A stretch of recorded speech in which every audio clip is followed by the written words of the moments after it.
الحمد لله الحمد لله رب العالمين والعاقبة للمتقين والصلاة والسلام على سيدنا محمد وعلى آله وأصحابه أجمعين. أما بعد، فقد قال الله تعالى في القرآن العظيم والفرقان الحميد: أعوذ بالله من الشيطان الرجيم. بسم الله الرحمن الرحيم. والفجر وليال عشر. صدق الله العلي العليم. وقال نبينا صلى الله عليه وسلم: ما هذه الأضحية؟ قال رسول الله صلى الله عليه وسلم: سنة أبيكم إبراهيم. قالوا الأصحاب: فما لنا فيها يا رسول الله؟ قال رسول الله صلى الله عليه وسلم: بكل شعر حسنة، أو كما قال عليه الصلاة والتسليم. இந்த உலகத்தை படைத்து மனிதர்களுக்கு தேவையான அனைத்து உதவிகளையும் நொடிபொழுதில் செய்து கொடுக்கின்ற அந்த ஏக இறைவனுக்கு எல்லா புகழும் உண்டாகட்டுமாக. ஆமீன். இன்னும் யாரை படைக்கவில்லை என்று சொன்னால் இந்த முழு உலகத்தையும் மனித சமுதாயத்தையும் படைத்திருக்க மாட்டேன் என்று சொன்னானோ அப்படிப்பட்ட உத்தம சத்திய தூதர் எம்பெருமானார் முஹம்மது முஸ்தபா ரசூலே கரீம் ஸல்லல்லாஹு அலைஹி வஸல்லம் அவர்களின் மீதும் அவர்களின் குடும்பத்தார்களின் மீதும் அவர்களுடைய தோழர்களின் மீதும் மற்றும் குறிப்பாக இந்த ஜுமாவுடைய தினத்தன்று முன்னமே வந்து அமர்ந்திருக்கின்ற நம் அனைவர்களின் மீதும் அது ஏக இறைவனின் பரக்கத்தும் ரஹ்மத்தும் என்றென்றும் நின்று நீங்கா நிலவட்டுமாக. ஆமீன். கண்ணியத்திற்கும் மதிப்பிற்குரிய அல்லாஹ்வின் நல்லடியார்களே, இப்போது நாம் இருக்கக்கூடிய இந்த மாதம் இன்னும் ஓரிரண்டு நாட்களில் இந்த மாதம் முடிவடைய இருக்கின்றது. இதற்கு அடுத்து வரக்கூடிய ஒரு மாதம் துல்ஹஜ்னுடைய மாதம். இந்த மாதத்தை நாம் எவ்வாறு பயன்படுத்தி கொள்ள வேண்டும்? இந்த மாதத்தில்தான் இஸ்லாத்தினுடைய 5 கடமைகளாம் கடைசியாக சொல்லக்கூடிய அந்த 5வது கடமை நிலைநாட்டக்கூடிய நிறைவேற்றக்கூடிய நாள் இந்த ஒரு மாதத்திலே தான் இருக்கின்றது. அன்பானவர்களே, இந்த ஹஜ்ஜினுடைய மாதத்தில், இந்த துல்ஹஜ்னுடைய மாதத்தில் செய்ய வேண்டிய பல சிறப்புக்குரிய நன்மையான காரியங்கள் எவ்வளவோ இருக்கின்றது. அதில் ஹஜ்ஜு செய்வது ஒன்றாக இருந்தால் அதற்கு அடுத்து மிகவும் முக்கியமானது குர்பானி கொடுப்பது. இந்த குர்பானியினுடைய அது வந்த வரலாறு நம் அனைவர்களுக்கும் தெரியும். பெருமானார் ஸல்லல்லாஹு அலைஹி வஸல்லம் அவர்கள் இந்த குர்பானியை பற்றி என்ன சொல்லியிருக்கின்றார்கள் என்பதை ஆயிஷா ரலியல்லாஹு அன்ஹா அவர்கள் அறிவிக்கக்கூடிய ஒரு நபிமொழி இருக்கின்றது. இந்த மாதத்தை நாம் எவ்வாறு அமல் செய்து இதை நாம் கழிக்க வேண்டும் என்பதை சொல்லி காண்பித்திருக்கின்றார்கள். பெருமானார் ஸல்லல்லாஹு அலைஹி வஸல்லம் அவர்கள் சொன்னதாக ஆயிஷா ரலியல்லாஹு அன்ஹா அவர்கள் அறிவிக்கின்றார்கள்: மா அமில இப்னு ஆதம் மின் அமலின் யௌமன் நஹர். இந்த நஹருடைய நாளிலே ஆதமுடைய மகனுக்கு ஒரு அமலை தவிர வேறு எந்த ஒரு அமலும் அஹப்பு இலல்லாஹி மின் இஹ்ராகி தம், அதாவது இரத்தத்தை ஓட்டுவதிலிருந்து அல்லாஹுக்கு மிகவும் விருப்பமான ஒரு அமலை தவிர இந்த யௌமுன் நஹருடைய நாளிலே எந்த ஒரு அமலுக்கும் இந்த அளவுக்கு சிறப்பு கிடையாது. அது என்ன? இன்னஹு, நிச்சயமாக அந்த பிராணி, அதாவது அந்த இரத்தம் ஓட்டப்பட்ட அந்த குர்பானினுடைய பிராணி, லியுக்தா, அது உனக்கு வரும் யௌமல் கியாமத்தி பிகுரூனிஹா வா ஷஆரிஹா வா அதுலாஃபிஹா.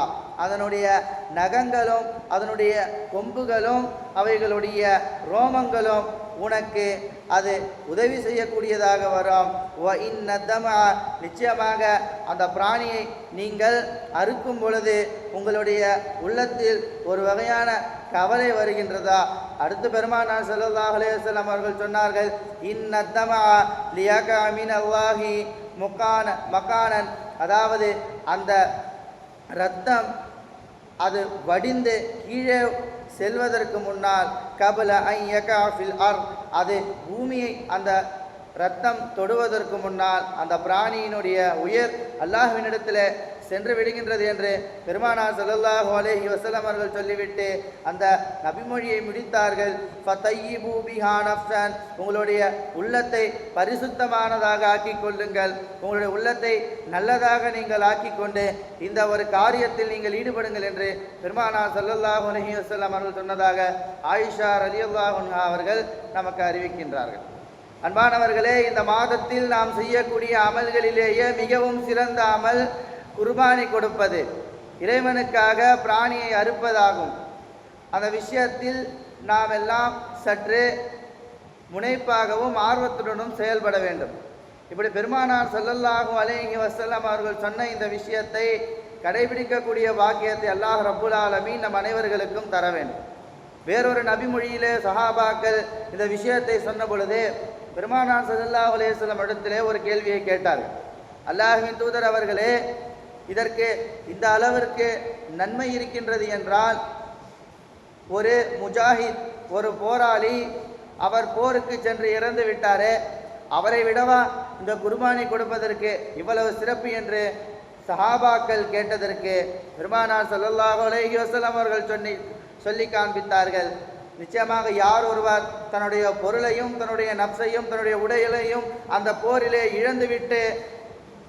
இழந்து விட்டாரோ அவரை தவிர என்று பெருமானார் ஸல்லல்லாஹு அலைஹி வஸல்லம் அவர்கள் சொன்னார்கள். அப்படி என்றால் ஒருவர் போரிலே கலந்து கொண்டால் அவர் கலந்து கொண்டு தன்னுடைய பொருளாதாரம் பாதிக்கப்படவில்லை, தன்னுடைய உயிருக்கும் எந்த ஒரு தீங்கும் ஏற்படாமல் அவர் மீண்டும் தன்னுடைய ஊரின் பக்கம் திரும்பி வந்து விட்டார் என்றால் இந்த நபரை விட இந்த குர்பானி கொடுத்த இந்த நபருக்கு மிகவும் நன்மை அதிகம் என்று பெருமானார் ஸல்லல்லாஹு அலைஹி வஸல்லம் அவர்கள் சொல்லி காண்பித்தார்கள்.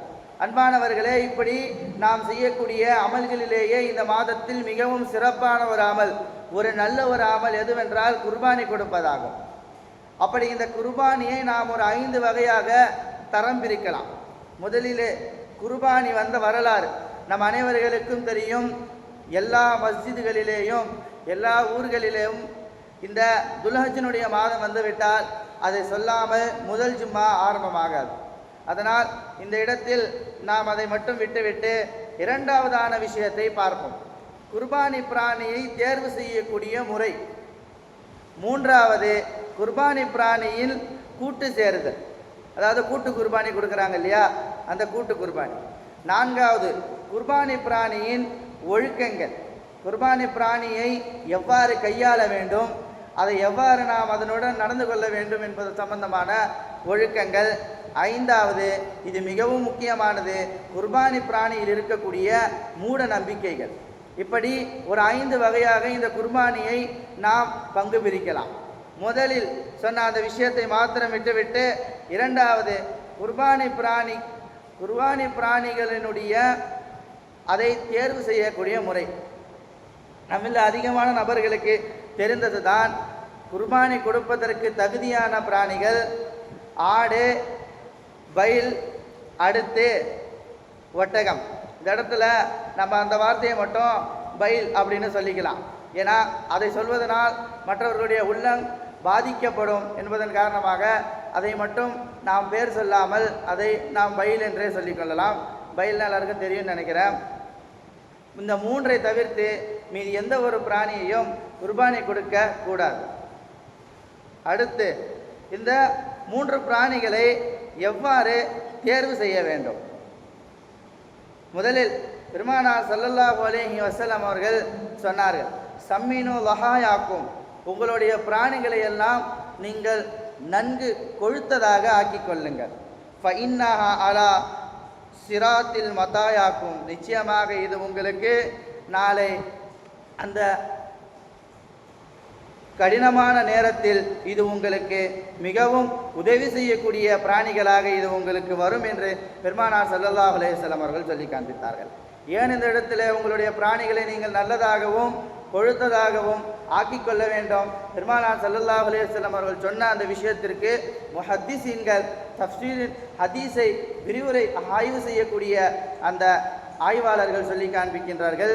நிச்சயமாக இந்த பிராணிகள் அனைத்தும் சிராத்துல் முஸ்தகீம் பாலத்தை கடப்பதற்கு உங்களுக்கு உதவி செய்யக்கூடியதாக இருக்கும்.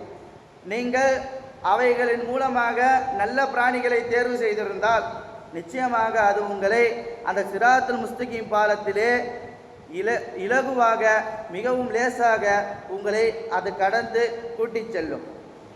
நல்லதில்லாத பிராணிகளை நீங்கள் தேர்வு செய்திருந்தால் அது அந்த சிராத்துல் முஸ்தகீம் பாலத்தினுடைய நிலைகள் நமக்கு தெரிந்தது தான்.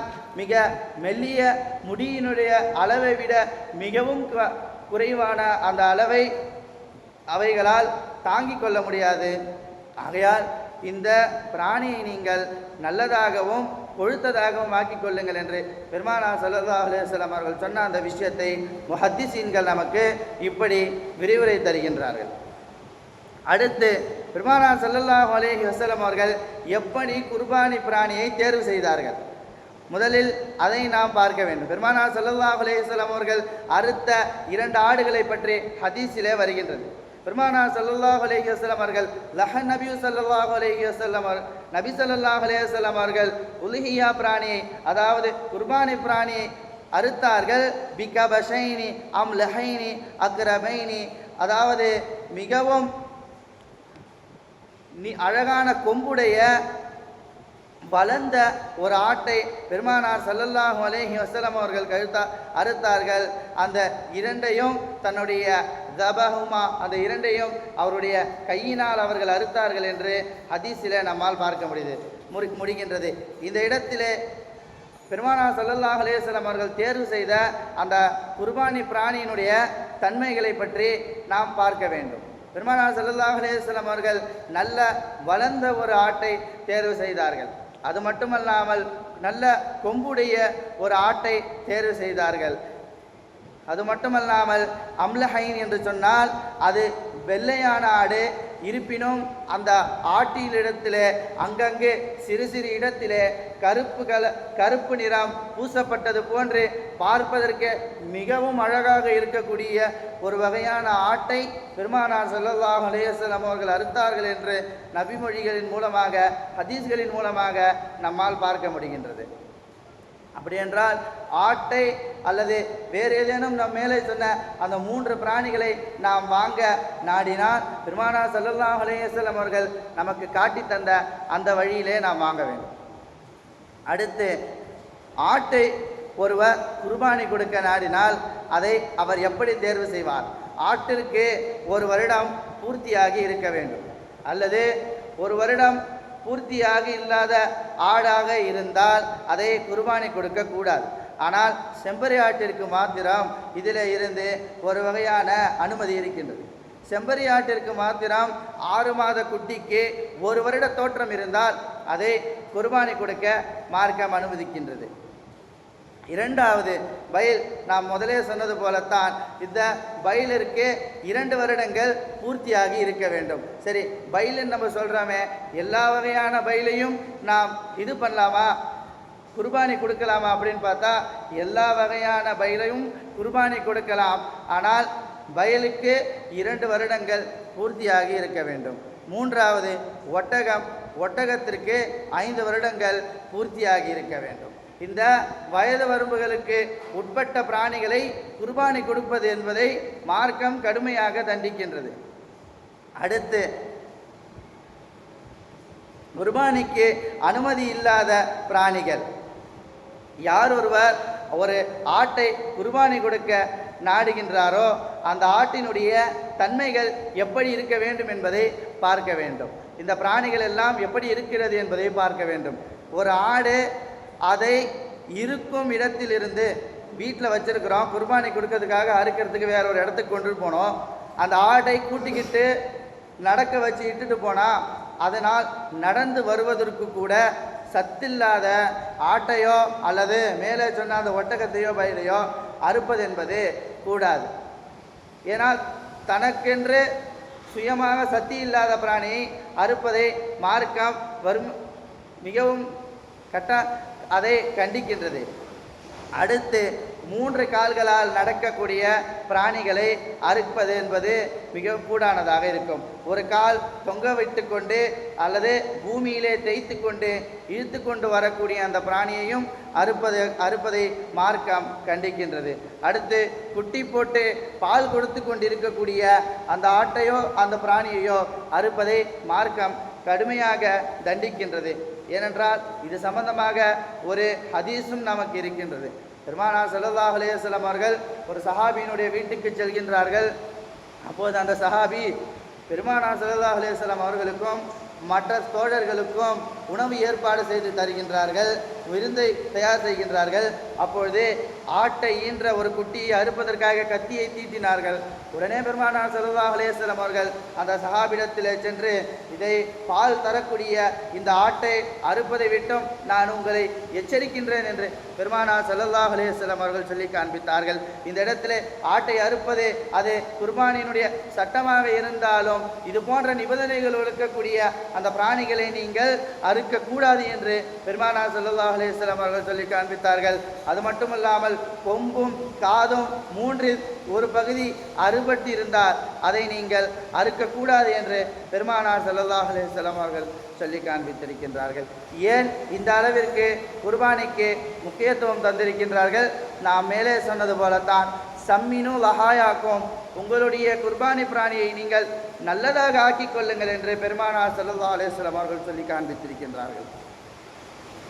அன்பானவர்களே, அது மட்டுமல்லாமல் இன்னொரு ஹதீஸில் பெருமானார் ஸல்லல்லாஹு அலைஹி வஸல்லம் அவர்கள் தீபு பிஹா நஃப்ஸன், உங்களுடைய உள்ளத்தை நீங்கள் நல்லதாக ஆக்கிக் கொள்ளுங்கள் என்றும் பெருமானார் ஸல்லல்லாஹு அலைஹி வஸல்லம் அவர்கள் சொல்லி காண்பித்திருக்கின்றார்கள்.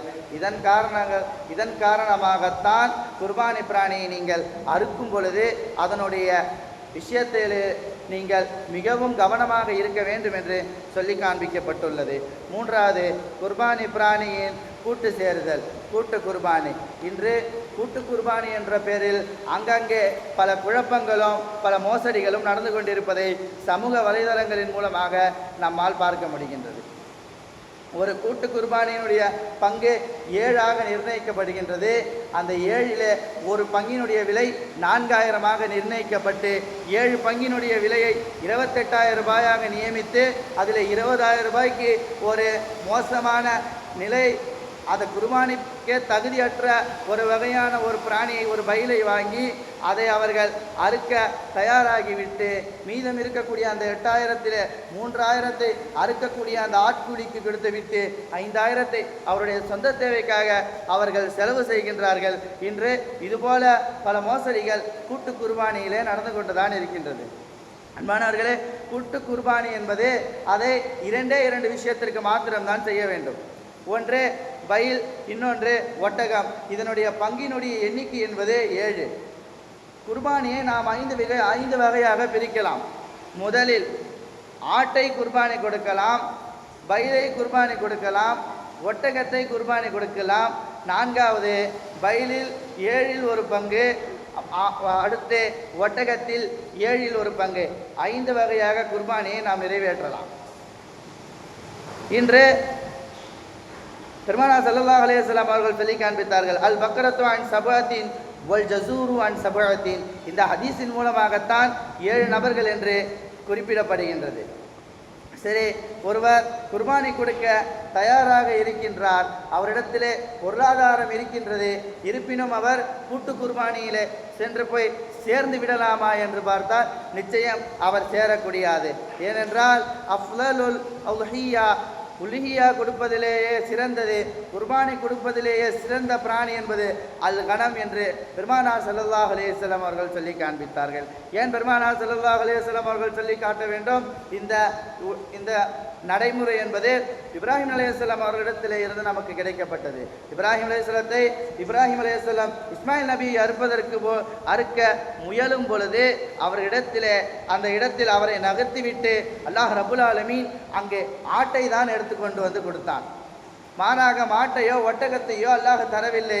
இதன் காரணமாகத்தான் குர்பானி கொடுப்பதிலேயே சிறந்த பிராணி அது ஆடாக இருக்கின்றது. உங்களிடத்திலே ஆடு வாங்குவதற்கான பொருளாதாரம் இருந்தால் நீங்கள் தனியாக கனமை ஆட்டைத்தான் குர்பானி கொடுக்க வேண்டும். இந்த இடத்திலே ஆட்டினுடைய விலை 10,000 ரூபாயை தாண்டுகிறது என்பதன் காரணமாக நீங்கள் ஒரு 3,000 4,000 செலவு செய்து ஒரு கூட்டு குர்பானியிலே சேர்ந்து கொள்வது என்பது இதை இஸ்லாம் மிகவும் கண்டிக்கின்றது. இந்த ஒரு விஷயத்தை நாம் எப்பொழுதும் செய்யக்கூடாது. அதுவும் குறிப்பாக இது போன்ற இந்த ஹஜ்ஜினுடைய நேரத்தில், இந்த பக்ரீத்தினுடைய நாட்களிலே ஆடுகளுடைய விலைகளும் இது போன்ற அறுக்கக்கூடிய பிராணிகளுடைய விலைகளும் மிக அதிகமாக விலை ஏறிவிடும். அதன் காரணமாக அதை நாம் தட்டி கழித்து கூட்டிலே நாம் எப்பொழுதும் சென்று சேர்ந்து கொள்ளக்கூடாது. இப்படி இந்த அளவிற்கு சிறப்புமிக்க இந்த ஆட்டை நாம் ஒருவர் மாத்திரம்தான் அறுக்க வேண்டும். இமாம் தீபி ரஹ்மத்துல்லாஹி அலைஹி அவர்கள் கூறும்போது, இன்னல் கனமல் வாஹித லா யக்ஃபி அனில் இஸ்னைன், நிச்சயமாக கனம் என்பது அது வாஹித் ஒரே ஒரு நபருக்கு மாத்திரம்தான் அது உரியது. லா யக்ஃபி அனில் இஸ்னைன், அது 2 நபருக்கு அது போதுமானதாக ஆகாது என்று இமாம் தீபி ரஹ்மத்துல்லாஹி அலைஹி அவர்கள் சொன்ன அந்த ஒரு விஷயத்தையும் இங்கு நாம் பார்க்க வேண்டும். கூட்டு குர்பானியிலே பல வகையான மோசடிகள் நடக்கின்றது. இதில் இருக்கக்கூடிய நன்மைகளும் உண்டு. முதல் நன்மை இதன் மூலமாக நமக்கு கிடைப்பது, சமூகத்தில் ஒரு வகையான ஒற்றுமை இந்த கூட்டு குர்பானின் மூலமாக நமக்கு கிடைக்கின்றது. இரண்டாவது, மஹல்லாக்களின் வாசிகளின் மீது ஒரு வகையான நட்பு இந்த கூட்டு குர்பானியினால் அது அதிகரிக்கின்றது. நல்ல நபர்களினுடைய அந்த எண்ணத்தை நம்மால் பெற்றுக்கொள்ளவும் முடிகின்றது. இருப்பினும் இந்த கூட்டு குர்பானியில் நாம் சற்று ஜாக்கிரதையாக தான் இருக்க வேண்டும். ஏனால் கூட்டு குர்பானியில் சேரக்கூடிய அந்த 7 நபர்களும் தங்களுடைய நீயத்தை குர்பானி கொடுப்பதற்காகவே தான் நீயத் வைக்க வேண்டும். அடுத்து அந்த கூட்டு குர்பானியில் சேருபவர்களுடைய எல்லா பொருளாதாரமும் ஹலாலானதாக இருக்க வேண்டும். அடுத்து எல்லோரும் எல்லோரிடத்திலும் ஒரே தொகையை அந்த கூட்டு குர்பானியை நிர்ணயிக்கக்கூடிய அந்த நபர் வாங்க வேண்டும். குர்பானியினுடைய ஒரு தொகையினுடைய பங்கு 4,000 என்று நிர்ணயிக்கப்பட்டிருந்து அதை தங்களுக்கு மிகவும் நெருக்கமான ஒரு இடத்திலே 3,000 மட்டும் கொடுத்தா போதும், நான் வேற ஒரு ஆள்கிட்ட எக்ஸ்ட்ரா காசு போட்டு வாங்கிக்கிறேன் அப்படின்ற இது போன்ற மோசடி என்பது கூட்டு குர்பானியிலே இருக்கக்கூடாது. இக்கூட்டு குர்பானி கொடுக்க நாடுபவர்கள் முடிந்த அளவு தங்களுக்கு மத்தியில் இருக்கக்கூடிய தங்களுக்கு தெரிந்த நபர்களோடு கூட்டிலே சேர்ந்து கொள்வது என்பது மிகவும் சிறப்பானது. காரணம், இது போன்ற சில மோசடிகளை தவறுகளை நம்மால் தடுக்க முடியும். ஆகையால் எங்கோ வாட்ஸ்அப்பிலே வரக்கூடிய, ஃபேஸ்புக்கில் வரக்கூடிய அந்த நோட்டீஸை பார்த்து நாம் கூட்டு குர்பானியில் சேர்ந்து கொண்டு என்னுடைய குர்பானியை நான் நிறைவேற்றி விட்டேன் என்று ஒருவர் இருந்தால், இது போன்ற தவறுகள் அங்கு ஏற்பட்டால் உங்களுடைய குர்பானியே கூடாமல் போய்விடும். பெருமானார் ஸல்லல்லாஹு அலைஹி வஸல்லம் அவர்கள் சொன்னார்கள், யாரிடத்திலே ஒரு வருடம் பூர்த்தியாகிவிட்டதோ ஃபலம் யுலஹ, அவர் குர்பானி கொடுக்கவில்லையோ, வலா தக்ரபன்ன முசல்லானா, ஈது நாள் அன்று நாம் தொழக்கூடிய அந்த தொழுகை இடத்திற்கு அவர் தொழுக வர வேண்டாம் என்று பெருமானார் ஸல்லல்லாஹு அலைஹி வஸல்லம் அவர்கள் மிகவும் கண்டித்துள்ளார்கள். யாரிடத்திலே பொருளாதாரம் இருந்து ஒரு வருடத்தை அவர் கழித்து விட்டாரோ அவர் நிச்சயம் குர்பானி கொடுக்க வேண்டும் என்று இந்த ஒரு நபி வழியின் மூலமாக நமக்கு தெரிய வருகின்றது. ஒரு ஆட்டை வாங்க பணமில்லாதவர் குர்பானியினுடைய நன்மை பெறுவதற்கென்று ஆவலோடு அவர் குர்பானி கொடுக்க ஆசைப்பட்டால் கூட்டு குர்பானியிலே அவர் சேர்ந்து கொள்ளட்டும். ஒரு இடத்திலே பொருளாதாரம் இருக்கின்றது, தன்னுடைய சோம்பேறியின் காரணமாகவும் தேடி பொருளை நாம் கண்டுபிடித்து வாங்கக்கூடிய அந்த ஒரு சோம்பேறியின் காரணமாக ஒருவர் நிச்சயமாக விட்டுவிட்டால் இது மிக பெரும் ஒரு குற்றமாக இஸ்லாம் நமக்கு சொல்லி காண்பிக்கின்றது. நான்காவது, குர்பானி பிராணியை அறுக்கும் பொழுது அதனிடத்திலே நாம் நடந்து கொள்ளக்கூடிய அந்த ஒழுக்கங்கள். இன்று குர்பானி பிராணியை நாம் அறுப்பதற்கு முன்னால் அதனிடத்திலே செய்யக்கூடிய பல விஷயங்களை நாம் தெரிந்து கொள்ள வேண்டும். முதலில் குர்பானி கொடுக்கக்கூடிய அந்த பிராணியை படுக்க வைத்ததற்கு பின்னால் கத்தியை நாம் தீட்டி சரி செய்து கொள்ளக்கூடாது. ஒருமுறை பெருமானார் ஸல்லல்லாஹு அலைஹி வஸல்லம் அவர்கள் ஒரு சஹாபியை கண்டித்தார்கள். அதுரீது அன் துமீத்துஹா மௌதாத்தி, இந்த ஆட்டை ஏன் நீங்கள் 2 முறை கொல்ல நாடுகின்றீர்கள் என்று பெருமானார் ஸல்லல்லாஹு அலைஹி வஸல்லம் அவர்கள் அந்த சஹாபியிடத்திலே கேட்டார்கள். காரணம், ஒரு ஆட்டையோ அல்லது அந்த குர்பானை கொடுக்கக்கூடிய அந்த பிராணியையோ நாம் படுக்க வைத்ததற்கு பின்னால் தங்களுடைய அந்த கத்தியை நாம் தீட்டுவது என்பது, அதை கூர்மையாக்குவது என்பது மிகவும் மோசமானதாக இந்த மார்க்கம் கண்டிக்கின்றது. அடுத்து குர்பானி கொடுக்கக்கூடிய அந்த பிராணியை கிப்லா திசையின் பக்கம் அதனுடைய முகத்தை நாம் படுக்க வைக்க வேண்டும். அப்படி படுக்க வைத்ததற்கு பின்னால் குர்பானி அறுக்கக்கூடிய அந்த நபர் இந்த ஒரு குர்ஆன் வசனத்தை அவர் ஓதுவார். இன்ன வஜ்ஜஹது வஜ்ஹிய லில்லதி ஃபத்தர ஸமாவாதி வல் அர்த் என்று வரக்கூடிய அந்த வசனத்தை ஓதி ரப்பில் ஆலமீன் என்று முடியக்கூடிய அந்த ஆயத்தை அவர் முழுமையாக ஓதி முடித்ததற்கு பின்னால் அடுத்து இந்த ஒரு துவாவை ஓதி அந்த குர்பானியை அவர் அறுக்க வேண்டும். அல்லாஹும்ம லக வ மின்க ஃபுலானின், இந்த புலான் என்று வரக்கூடிய வார்த்தையில் யாரின் பேருக்கு இந்த குர்பானி கொடுக்கப்படுகின்றதோ அவருடைய பேரை அதில் சேர்த்து கொண்டு இந்த துவாவை ஓதி அவர் குர்பானி பிராணியை அறுப்பார். வெறுமனே அறுத்து அதை அவர் அப்படியே விட்டுவிடக்கூடாது. அதற்கு பின்னால் இந்த ஒரு துவாவை ஓத வேண்டும். அல்லாஹும்ம தக்கப்பல் மின்னி கமா தக்கப்பல் த ஹபீபிக முஹம்மதின் ஸல்லல்லாஹு அலைஹி வஸல்லம் வ கலீலிக இப்ராஹிம் அலைஹிஸ்ஸலாம் என்ற இந்த துவாவை அவர் ஓத வேண்டும். இன்று பெரும்பாலாக இமாம்களை ஆட்டை அறுத்து விடுவதன் காரணமாக இதையெல்லாம் அவர்கள் செய்து விடுகின்றார்கள். இருப்பினும் இந்த ஒரு நியத்தை, இந்த ஒரு துவாக்களை எல்லாம் குர்பானை கொடுக்கக்கூடிய அந்த நபர்கள் தெரிந்து வைத்துக் கொள்வது என்பது அவருடைய நன்மைக்கு மிகவும் உறுதுணையாக இருக்கும் என்பதில் எந்த ஒரு சந்தேகமும் கிடையாது. அடுத்து, குர்பானி பிராணியை மற்றொரு பிராணியை பார்ப்பதை போன்று அறுக்கக்கூடாது. ஒரு பிராணியை அறுக்கின்றார்கள் என்று சொன்னால் மற்றொரு பிராணி அந்த இடத்திலே இருக்கும் பொழுது அந்த பிராணியை அறுப்பது என்பது இஸ்லாம் கண்டிக்கக்கூடிய செயல்களிலே ஒன்றாக இருக்கின்றது. அடுத்து, ஒரு குர்பானி பிராணியை நாம் அறுத்து அதை நாம் முழுமையாக ரத்தம் ஓட்டவிட்டதற்கு பின்னால் அதனுடைய முழுமையாக உயிர் போனதற்கு பிற்பாடுதான் அதனுடைய தோலையோ அடுத்த கட்ட வேலையை நாம் பார்க்க ஆரம்பிக்க வேண்டும். இந்த குர்பானி டைம்லலாம் நிறைய ஆடு கிடைக்குதுன்ட்டு ஆடு உரிக்க வரவங்களாம் அப்படியே குர்பானி அந்த பிராணி இறப்பதற்கு முன்பாகவே அதனுடைய தோலை உரித்து முழுமையாக கறி வெட்டி அந்த குர்பானி கொடுக்கக்கூடிய அந்த நபரிடத்திலே கொடுத்து விட்டு செல்கின்றார்கள். இது முற்றிலும் தவறான செயலாகவே இருக்கின்றது. அடுத்து, குர்பானி மட்டுமல்ல, இந்த 7 விஷயத்தை அறுக்கக்கூடிய பிராணிகளிலிருந்து நாம் தவிர்த்து கொள்ள வேண்டும். இரத்தம், ஆண்குறி மற்றும் பெண்குறி, அப்புறம் விதைப்பைகள், சிறுநீரகப்பை, பித்தப்பை, இது போன்ற சில விஷயங்களை, கொழுப்பு கட்டி, இதுவெல்லாம் அந்த அறுக்கக்கூடிய அந்த பிராணியினுடைய உடலிலே இருந்தால் இதை அனைத்தையும் நாம் தவிர்த்து கொள்ள வேண்டும் என்று நமக்கு குர்பானி மாத்திரமல்ல எந்த ஒரு பிராணியை நாம் அறுத்தாலும் இந்த ஒரு 7 விஷயம், அதற்கு உள்ளார இருக்கக்கூடிய இந்த 7 விஷயம் என்பது ஹராமானதாகவே இருக்கின்றது. 5வது, இது மிகவும் முக்கியமானது, இன்று குர்பானியில் நடக்கக்கூடிய பல மூட நம்பிக்கைகள். பெருமானார் ஸல்லல்லாஹு அலைஹி வஸல்லம் இடத்திலே ஒரு பழக்கம் இருக்கும். பெருமானார் ஸல்லல்லாஹு அலைஹி வஸல்லம் அவர்கள் ஈத் அன்று தொழுவதற்கு பின்னால் தன்னுடைய ஆட்டை அறுத்து அதனுடைய ஈரலை சமைத்து சாப்பிடுவார்கள். இன்று பல ஊர்களிலே இருக்கக்கூடிய நபர்கள் இதை ஒரு வழமையாக வைத்து கொண்டு அன்றைய நாளில் அவர்கள் நோன்பு நோக்கின்றார்கள். எந்த அளவுக்கு என்று சொன்னால், தாங்கள் அறுக்க வைத்திருக்கக்கூடிய அந்த பிராணியை அறுத்ததற்கு பின்புதான் அதனுடைய மாமிசத்தை, அதனுடைய இறைச்சியை அவர்கள் முழுவதுமாக சமைத்து சாப்பிடும் வரை அவர்கள் தண்ணீரையோ அல்லது முழுமையாக நோன்பு நோற்றவர்களை போன்று அவர்கள் இருக்கின்றார்கள். பொதுவாகவே நோன்பு நோற்பதற்கு ஹராமான மாதங்களாக, தடை செய்யப்பட்ட மாதமாக இந்த ஈது நாட்கள் இருக்கின்றது. அல்லாஹ் ரப்புல் ஆலமீன் நமக்கு சந்தோஷமாக ஒரு நாளை அவன் வழங்கியிருக்கும் பொழுது இது போன்ற சில கஷ்டத்தை நாம் ஏன் ஏற்படுத்தி கொள்ள வேண்டும் என்பதை நாம் சற்று சிந்தித்து பார்க்க வேண்டும். ஆகையால் அந்த நாட்களிலே நாம் நோன்பு நோக்கக்கூடாது. அது மட்டுமல்லாமல் ஒருவருடைய வீட்டிலே ஏதேனும் ஒரு மவுத்து விழுந்து விட்டால், நடந்து விட்டால், அந்த நேரத்தில் அவர்கள் 1 வருட காலங்கள் எந்த ஒரு நல்லதிலேயும் எந்த ஒரு நிகழ்ச்சிகளிலேயும் அவர்கள் கலந்து கொள்வது கிடையாது. 1 வருட காலங்கள் துக்க காலமாக அவர்கள் அனுசரிக்கின்றார்கள். நிச்சயமாக இதை இஸ்லாம் முழுமையாக கண்டிக்கின்றது. அதை அவர்கள் காரணம் காட்டி அன்று வரக்கூடிய அந்த பக்ரீத் போன்ற ஈது நாட்களிலே அவர்களுக்கு கடமையான அந்த குர்பானியை அவர்கள் நிறைவேற்ற தவறிவிடுகின்றார்கள். இதை இஸ்லாம் ஒருபோதும் கூறவில்லை. உங்களுடைய துக்க நாள் 3 நாட்களுக்குள்ளேவே அது இருக்க வேண்டும் என்று இஸ்லாம் நமக்கு கற்றுத்தருகின்றது. ஆகையால் இது போன்ற பல சட்டங்கள் இந்த குர்பானியினுடைய விஷயத்தில் இருக்கிறது என்பதை நாம் சற்று தெரிந்து கொள்ள வேண்டும். எல்லாம் வல்ல இறைவன் குர்பானி கொடுக்கக்கூடிய அந்த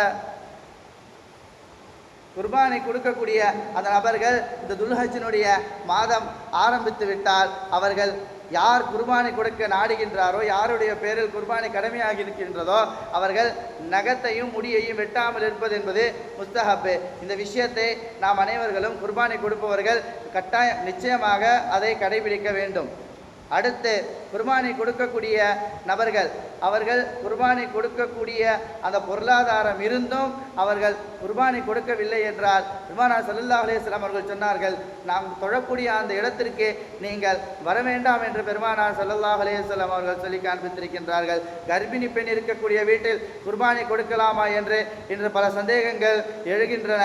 நிச்சயமாக கொடுக்கலாம் என்று இஸ்லாம் நமக்கு கற்றுத்தருகின்றது.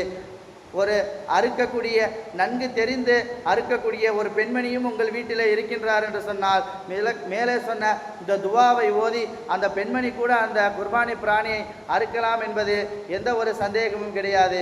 அந்த பெண் துஹ்சினு தப் ஆட்டை அழகான முறையில் அறுப்பவராக இருந்தால் நிச்சயமாக பெண்கள் கூட குர்பானி பிராணியை அறுக்கலாம் என்று இஸ்லாம் நமக்கு கற்றுத்தருகின்றது. ஆகையால் வரக்கூடிய அந்த நாட்களிலே நன்மை பெறக்கூடிய ஒரு பாக்கியத்தை அல்லாஹ் ரப்புல் ஆலமீன் உங்களுக்கும் எனக்கும் தந்த அருள் புரிவானாக. வாஹிர் தஅவானா அல்ஹம்துலில்லாஹி ரப்பில் ஆலமீன். அஸ்ஸலாமு அலைக்கும் வரஹ்மத்துல்லாஹி வபரகாத்துஹு. சுன்னத்துல் வாதம் சுன்னத்துல்